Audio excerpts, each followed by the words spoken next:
morning, Jackednnerdy fans. Welcome to my non-spoiler review for the new suspense horror Never Let Go. As always, before we jump into that review, make sure you hit that subscribe button so you guys never miss out on a video. And if you do enjoy our content, please make sure you give these videos a thumbs up. It greatly supports the channel and it doesn't cost you a thing. So let's jump straight into it. Now, a lot of you out there may not have heard of this film. To be honest, I didn't hear about it until about 2-3 weeks ago. I was at another screening and it was the very first time I saw any type of promotion for this film. I saw a trailer. So they really have not been pushing this film. They haven't been promoting it or anything like that. But I saw the first trailer for it only about 2 or 3 weeks ago, and the trailer did do a really good job of hooking me. It sounded really intriguing and what have you, so automatically as soon as I saw the trailer I thought, I have to go and check out this film.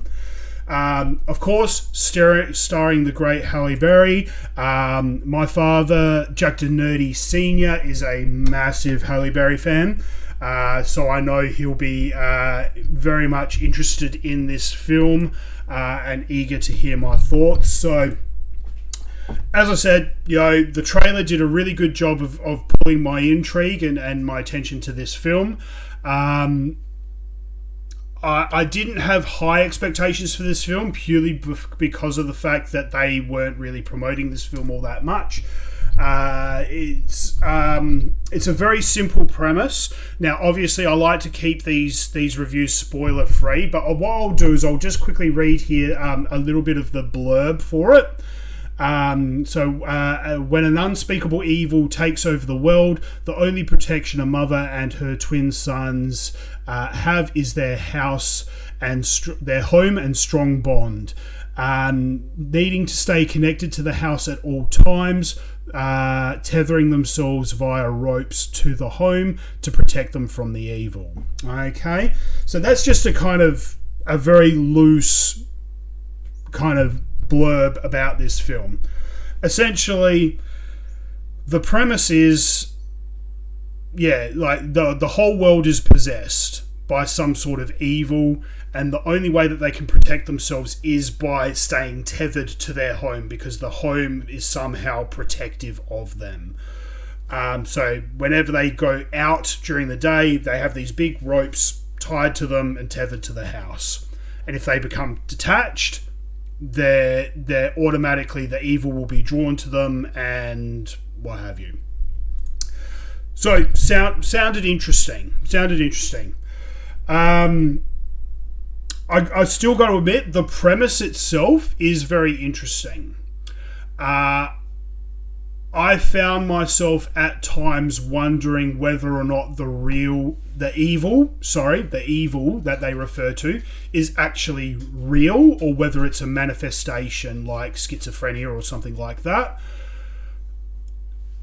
And to be honest, I still don't know. I still don't have an answer on that. And I've watched the film from start to finish, and I still don't know. It's so in that sense, it's very good. It keeps you intrigued. It keeps you involved, and what have you. However, this is a very I'm not going to say it's a long film. Like it goes for 1 hour and 42 minutes. So I mean, it's long-ish. The issue I have with this film is the pacing. At times, it is very, very slow. There are times where you feel yourself getting very bored, very distracted. There were a number of times where I did consider walking out, just because the pacing is very slow. They do also take a lot of liberties with this film in expecting you to understand what the hell is going on or why they're doing things the way they do. So, I'm going to say that they don't do a really good job of filling audiences in as to why things are the way that they are, how they became the way that they are, why they are acting the way that they are. However, they do, in that sense, in an overall kind of story wise, they take a lot of liberties and what have you. But one thing I will say that they do very well is throughout the film they drop little bits of information or little bits of dialogue here and there that make you question things and kind of make you go, well, is this real? Is this fake? What's going on? So they drop little bits, little crumbs along the way just to kind of keep you, hooked in.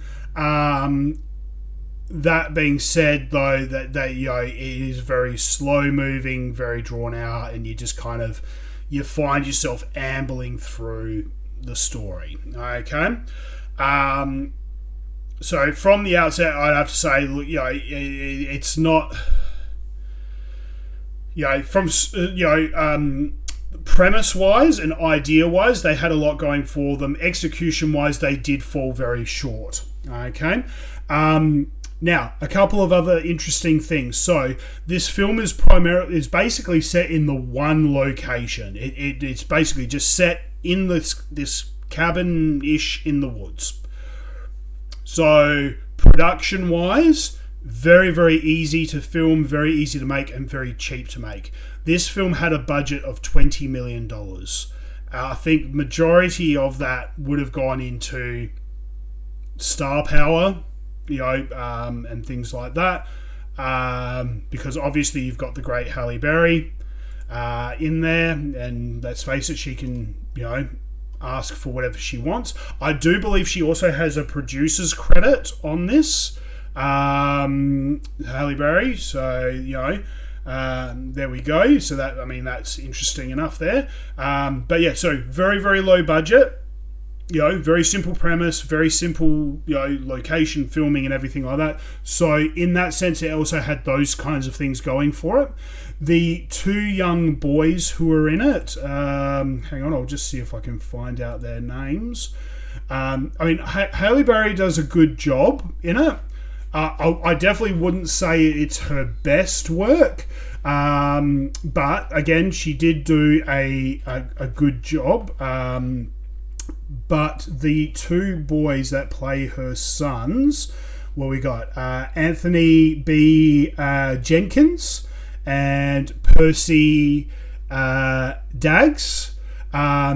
These two were absolutely fantastic. They did do a fantastic job. Very, very young boys, young actors. But they did a fantastic job, I have to say. I'll give them big props. They did a fantastic job in this film.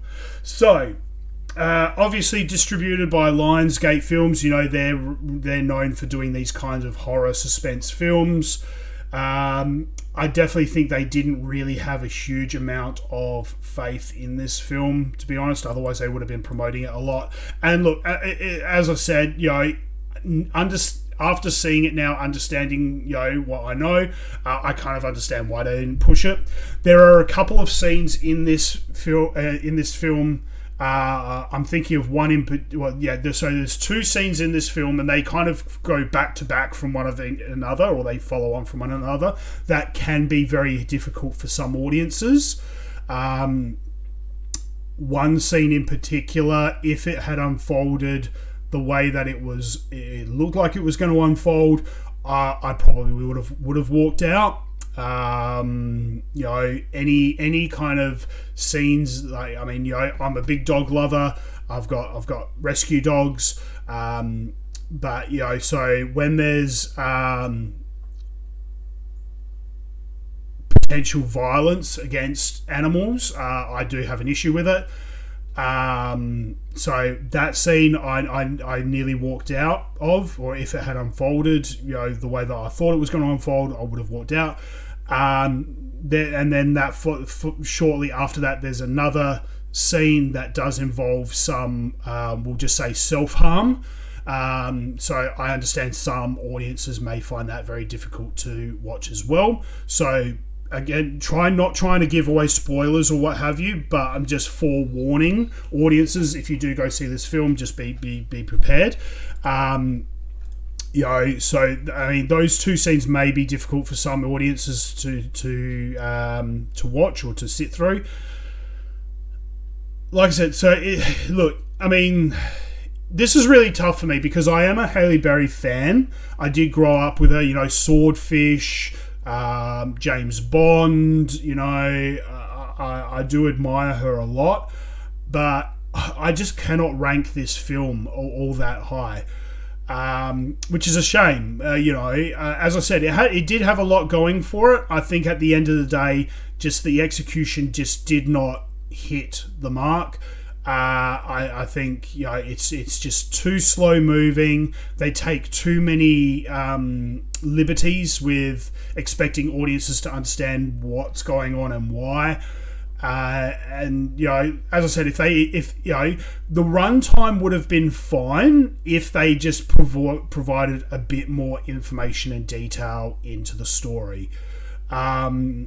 So at the moment, it's got an IMDB score of 5.7 and a Rotten Tomatoes score of 64%.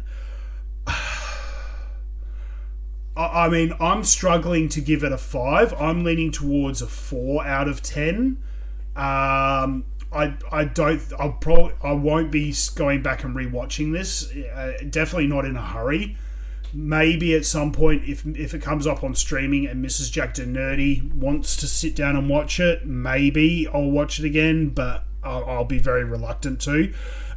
So, look, unfortunately, I'm going to have to give this quite a low score of about 4 out of 10.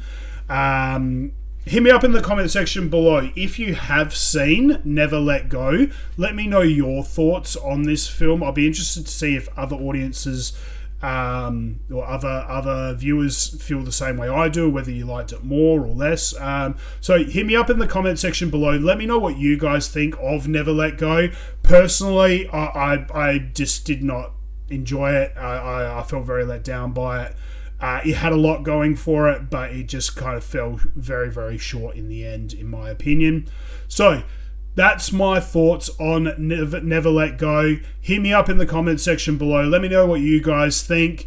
As I said at the start of the video, make sure you hit that subscribe button. We've got heaps more content coming out in the lead up to the end of the year. Lots more releases. Next week, we've got the sequel to The Joker coming out. I think over the next couple of weeks, we got Wolves coming out with Brad Pitt and George Clooney.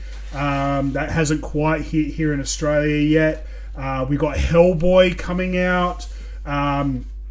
Interesting fact that in the before this film started, in the trailers they showed a proper full trailer of Hellboy, and it looked interesting. Definitely made me more interested as opposed to the first trailer. I was not interested at all, but this definitely piqued my interest.